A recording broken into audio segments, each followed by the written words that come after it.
जय हिंद, जय भारत। स्वागत है सभी व्यूअर्स का आपके अपने चैनल जन जागृति फैक्ट्स में। मैं सर्वेश मिश्रा। आज हम लोग चर्चा करने जा रहे हैं जिहादी मानसिकता के ऊपर योगी साहब के दोहरे प्रहार की। योगी सरकार के निर्देश पर गठित एसआईटी ने राज्य में अवैध मदरसा संबंधी जांच पूरी करके रिपोर्ट गवर्नमेंट को सौंप दी है। इस जांच में करीब करीब 13,000 मदरसे अवैध पाए गए हैं, जिनको बंद करने की सिफारिश जांच कमेटी ने रिकमेंड की है। यूपी में कुल ब्लॉक की संख्या 2826 है और ग्राम पंचायत की संख्या 57,691। एक अनुमान के मुताबिक यूपी में लगभग 40,000 मदरसे कार्यरत हैं और कई सारे निर्माणाधीन भी हैं। इसका मतलब यह है कि जिस तरह से पीएफआई ने अपने संगठन को ग्राम लेवल तक पहुंचा दिया है, उसी तरह यह मदरसा भी ग्राम पंचायत लेवल तक पहुंचाने का प्रयास हो रहा है। एसआईटी की जांच के दौरान अवैध पाए गए मदरसों के संबंध में एसआईटी की यह रिपोर्ट है कि इन मदरसों का निर्माण खाड़ी देशों से हवाला द्वारा प्राप्त धन से किया गया है। इस रिपोर्ट के मुताबिक श्रावस्ती, बहराइच, लखीमपुर, पीलीभीत, सिद्धार्थनगर, महाराजगंज इन सीमावर्ती इलाकों के अंदर मदरसों की संख्या प्रत्येक जिले में 500 के आसपास है। सीमावर्ती इलाकों में यह विप्लव की स्थिति उत्पन्न करने का प्रयास मालूम हो रहा है। यह मदरसों की संख्या जो बढ़ रही है, यह डेमोग्राफी बिगाड़ने के लिहाज से भी खतरनाक है। एसआईटी के मुताबिक जांच के दौरान अवैध पाए गए मदरसे के मुखिया जो हैं, वो एसआईटी को प्राप्त धन किससे हुआ है यह जानकारी देने में असमर्थ रहे हैं। यहाँ पर एक बात और ध्यान देने वाली है कि सपा द्वारा इन मदरसों को कानूनी मान्यता देने और इनकी संख्या बढ़ाने का, साथ ही इनको लीगलाइज करने का प्रयास पूरी तरह सपा सरकार में ही किया गया। मदरसा बोर्ड का भी गठन किया गया। प्राप्त जानकारी के अनुसार अयोध्या में 145 मदरसे स्थित हैं, जिनमें से 55 अवैध मदरसे हैं। इन अवैध मदरसों का निर्माण पिछले 20-22 साल के दौरान किया गया है, जिनकी संख्या 13,000 के आसपास है और इसमें पढ़ने वाले बच्चों की संख्या 18 लाख के करीब है। जो 40,000 की संख्या में मदरसे यूपी में होने की खबर है, वह काफी चौंकाने वाली खबर है। डेमोग्राफी बिगाड़ने का बड़ा षड्यंत्र है। इन 13,000 अवैध मदरसों के शिक्षकों और सिलेबस का पता गवर्नमेंट को भी नहीं है कि उसमें क्या पढ़ाया जाता है, कौन पढ़ा रहा है। यह तथ्य और भी चिंताजनक है। अब तक एसआईटी जांच के ऊपर सवाल उठने शुरू हो गए हैं। राजनीतिक लोगों के और मौलवियों के बयान आने शुरू हुए हैं। आने वाले समय में इनके समर्थन में लॉबिंग भी हो सकती है और यह लोग संविधान की दुहाई दे करके सुप्रीम कोर्ट का भी दरवाजा खटखटा सकते हैं। यहाँ पर यह तथ्य भी ध्यान रखने वाली बात है कि पाकिस्तान और अफगानिस्तान, बांग्लादेश की जो हालत हो रही है, यह हालत इन कट्टरपंथी जिहादी मानसिकता को पोषित करने वाले मदरसों के कारण ही है।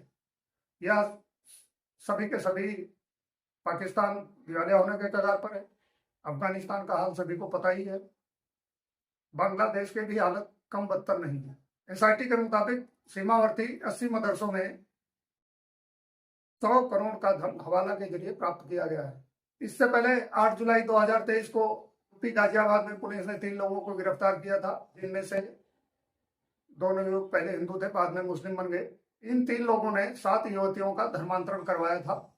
एसआईटी का यह भी दावा है कि इन मदरसों से अवैध धर्मांतरण को प्रोत्साहन दिया जा रहा है और इनकी फंडिंग भी की जा रही है। अब चर्चा करते हैं योगी साहब के जिहादी मानसिकता के ऊपर दूसरे प्रहार की। कोर्ट का कहना है कि आईएमसी प्रमुख मौलाना तौकीर रजा बरेली दंगे का मास्टरमाइंड है। 2010 में अखिलेश सरकार के सपा शासनकाल में जुलूस मोहम्मदी के मौके पर दंगे रहने वाले सभी आरोपियों को बरी कर दिया गया। अब योगी साहब के नेतृत्व में बीजेपी सरकार जो है प्रदेश की, उसके अंदर रवि दिवाकर साहब ने स्वतः संज्ञान लेकर मौलाना तौकीर रजा को कोर्ट में तलब किया है, सम्मन जारी किया है। सूचना यह भी है कि लचर रवैया अपनाने वाले सभी अधिकारियों के ऊपर भी एक्शन हो सकता है। कोहाड़ पीर तिराहे के पास में भाषण देने के बाद में जिहादी भीड़ ने कोहाड़ पीर थाने में स्थापित मूर्ति को तोड़ दिया, किंतु अखिलेश यानी सपा सरकार के चलते पुलिस कोई भी कार्रवाई करने में अक्षम थी इनके ऊपर डायरेक्ट रूप से। तौकीर रजा को नोटिस करने के बाद में माननीय जज साहब को लगातार धमकियां दी जा रही हैं जान से मारने की। इनके परिवार को भी लगातार धमकियां दी रही हैं यह जिहादी मानसिकता के लोग। यहाँ पर एक तथ्य और प्रस्तुत करना चाहूंगा कि ये तौकीर रजा जो हैं, ये सूफी है। नोआखाली का नरसंहार भी सूफियों ने ही करवाया था। असली अली मुसलियार भी सूफी ही था। जिसने मालाबार नरसंहार कांड करवाया था, और तो और सबसे ज्यादा अत्याचार करने वाला मुगल शासक औरंगजेब भी सूफी ही था। यह तथ्य यहाँ पर इसलिए प्रस्तुत कर रहा हूँ ताकि यह तथ्य उन हिंदुओं तक भी पहुंच सके जो लोग मजारों और सूफियों के चक्कर काटते हैं।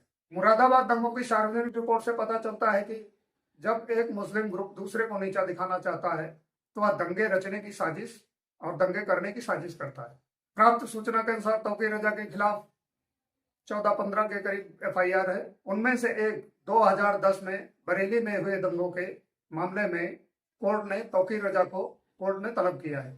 अब तौकीर रजा भागा भागा फिर रहा है, छुपता फिर रहा है। यहाँ पर एक और भी ध्यान देने वाली बात है, सरकार के दौरान इस व्यक्ति तौकीर रजा को छोड़ने की हिम्मत सरकारी मशीनरी के अंदर नहीं थी, कारण सरकार का संरक्षण होना। इसके खिलाफ गैर जमानती वारंट भी जारी किए गए मशीनरी द्वारा, किंतु फिर वही बस सरकार के संरक्षण के चलते कोई भी सरकारी मशीनरी का व्यक्ति इसके ऊपर हाथ डालने में असमर्थ रहा। यूपी को पूरी तरह जिहाद ग्रस्त कर इसका इस्लामीकरण करने की पूरी तैयारी थी। शुक्र है कि योगी साहब जैसा कठोर और दृढ़ नेतृत्व यूपी में सरकार के अंदर बैठ गया। अब योगी जी ने जिहादी मानसिकता रखने वाले मदरसों के ऊपर और दंगों का जो मास्टरमाइंड है इसके ऊपर नकेल कसने की पूरी तैयारी कर ली है। आने वाले इलेक्शनों के मद्देनजर जनता को यह फैसला स्वयं करना चाहिए कि दंगे भड़काने वाले, साजिश रचने वाले और इस्लामिक तुष्टीकरण करने वाले लोगों की सरकार चाहिए, या फिर देश का, प्रदेश का विकास करने वाले और विप्लव करने वालों के ऊपर एक्शन लेने वाली गवर्नमेंट का किसका चुनाव करना है, यह फैसला जनता के हाथ में। फिर मिलते हैं अगले वीडियो में। जय हिंद, जय भारत।